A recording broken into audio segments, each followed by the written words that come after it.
The largest active wildfire in the eastern United States is burning through one of the most protected ecosystems on the continent, and no one can stop it.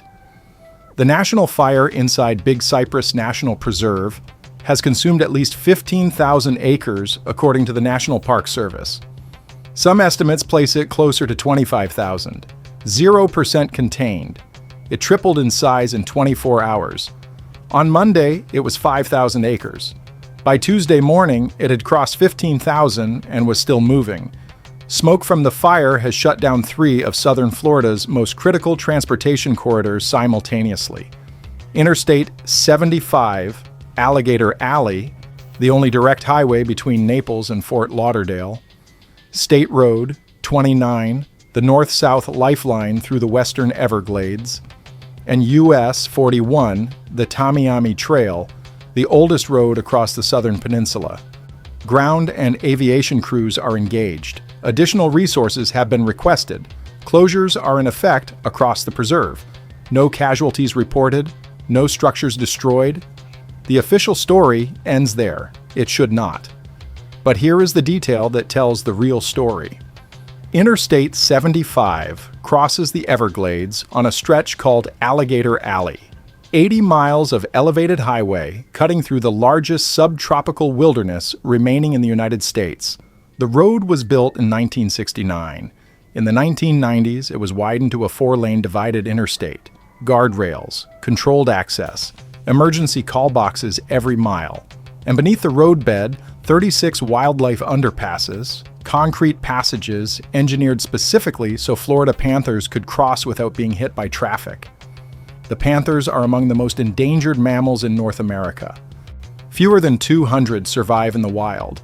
Almost all of them live here, in and around Big Cypress.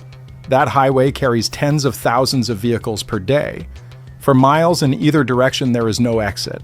No shoulder wide enough to stop safely. No town, no gas station.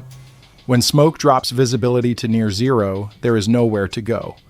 You cannot turn around. You cannot pull off. You cannot see the vehicle ahead of you.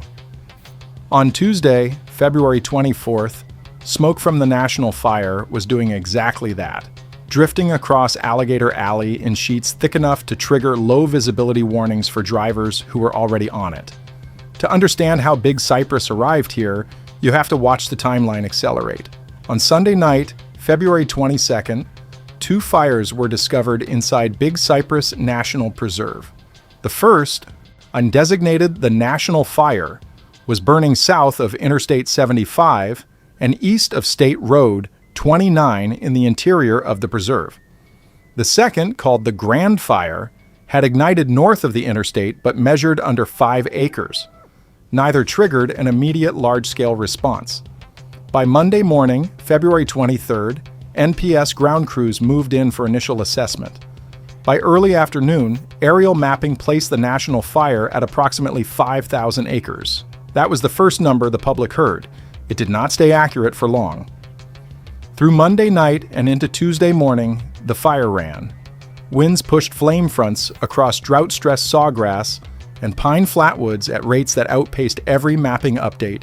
Smoke began hitting the I-75 corridor hard. Reduced visibility reports stacked up through the overnight hours. By the time the National Park Service issued its next official update on Tuesday, February 24th, the national fire had reached approximately 15,000 acres. Some broadcast outlets were already reporting 25,000 based on satellite snapshots that captured a wider burn perimeter than the ground-verified figure, 0% contained. Closures in effect inside and around the preserve. NPS directing the public to monitor official alerts. Aviation crews deployed alongside ground resources. Additional assets formally requested. The smoke plume was being tracked on weather radar and showing up on AirNow's fire and smoke map as a regional air quality event, pushing particulate matter across communities that could not even see the fire. And then it got worse. Not in flame height, in the reason the flames exist at all. Big Cypress National Preserve covers 729,000 acres of the western Everglades, cypress swamps, sawgrass prairies, pine flatwoods, hardwood hammocks. It is the largest national preserve in the United States, It is also a landscape that is supposed to burn. The National Park Service conducts prescribed burns inside Big Cypress regularly. Lightning-sparked fires are allowed to run under monitored conditions. The sawgrass regrows. The pinelands depend on it. Fire is not the enemy here. Fire is part of the biology. But the system is not designed for this. Here is the problem that is not making headlines. The National Park Service attributed the fire's rapid spread to two converging conditions. The first is persistent drought. Southern Florida has received significantly below average rainfall for months. The water table in the western Everglades has dropped. Ground that is normally saturated and submerged even is dry. Peat layers that have been underwater for decades are now exposed, and peat burns. Not like grass. Peat burns deep, into root systems, into soil, into ground that is not supposed to be ground at all. It is supposed to be swamp floor. The second condition is what makes this fire different from anything the Park Service has ever planned for. Earlier this winter, unusual frost events swept across southern Florida and killed vegetation across thousands of acres of the preserve. Sawgrass, understory shrubs, marsh grasses, all frost damaged, all dead, all still standing in place. The NPS described this as an unusually heavy and highly receptive fuel bed. That phrase is clinical. What it means is simple. The freeze killed the swamp, the drought dried it, and the fire is now consuming everything the freeze left behind. Cold, then dry, then ignition, in that order. A sequence this ecosystem cannot absorb. The result is a fire burning through fuel loads that do not exist in a normal year. Hotter than a prescribed burn, faster than a prescribed burn, deeper into soil than any surface fire should reach. And the containment tools that normally work in Big Cypress, moisture in the ground, green vegetation that will not carry flame, natural wet season fire breaks, do not currently exist. The swamp that was supposed to be wet is burning like grassland. And the prescribed burn playbook does not have a chapter for what happens when the fuel bed was created by a freeze. The national fire has not killed anyone. That single fact is doing more to suppress urgency than any firebreak could. Ricky Hoops, the NPS contact named on the park's February 23rd news release confirming the two fires and area closures, communicated the standard message. Closures in effect. Monitor alerts. Avoid affected roadways.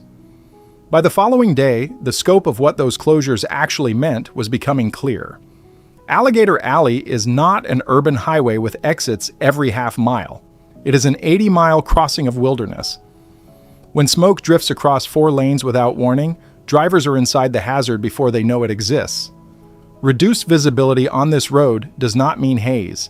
It means you cannot see the taillights ahead of you, and you do not know if the vehicle in front is stopped.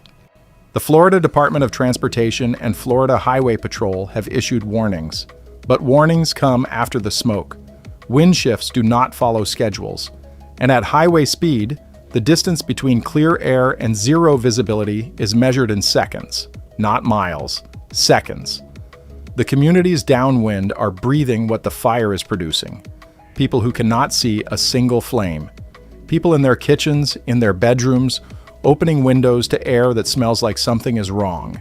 AirNow's fire and smoke map is tracking particulate matter as the plume pushes beyond the preserve boundary into populated areas.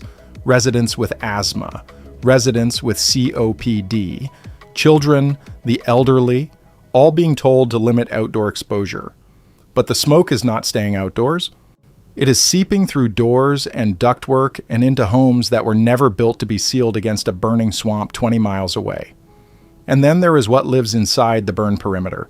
Big Cypress is core habitat for the Florida panther. Fewer than 200 remain in the wild. The preserve and the buffer lands around it represent the last viable territory for a species that was down to fewer than 30 animals in the 1990s. 30. Decades of recovery work brought them back. Breeding programs, wildlife corridors.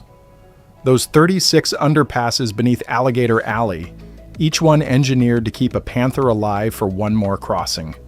15,000 acres of that habitat is now on fire. If the broader estimates hold, 25,000. Panthers can run. They are not trapped the way a building is trapped. But fire does not only destroy what it touches, it destroys what grows back. Burned pine flatwoods and hardwood hammocks take years to regenerate the cover and prey-based panthers need to survive. A fire this size, in habitat this critical for a population this small, does not need to kill a single animal to damage the species. It just needs to burn their home. And it is. As of Tuesday evening, February 24th, the national fire is listed at approximately 15,000 acres, 0% contained. Ground and aviation resources engaged. Additional assets requested. Area closures in effect. The National Park Service is directing the public to official channels for updates. No casualties. No structures lost. No statewide emergency declared. Except nothing about this fire is routine. A fire-adapted landscape does not burn like this when the system is working. It burns like this when frost kills the fuel, drought removes the water, and ignition finds a bed of dead vegetation stretching across tens of thousands of acres with nothing wet enough to stop it. The freeze-drought-fire sequence that created this has no recent precedent in Big Cypress. The fuel load is not normal. The moisture content is not normal. The rate of spread is not normal.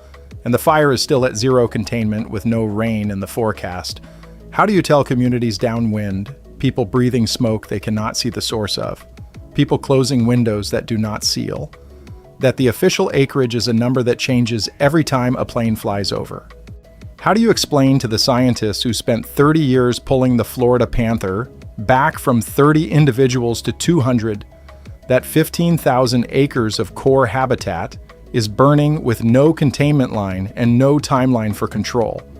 And if a swamp that is supposed to be underwater can freeze, dry out, and burn 15,000 acres in 48 hours at 0% containment, what happens next winter when the frost comes back?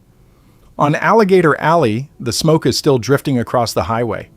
The 36 wildlife underpasses sit beneath the road in the dark. Concrete passages engineered to keep an endangered species alive, built under a highway that the burning preserve is trying to erase. The road held. What it was built to protect is still on fire.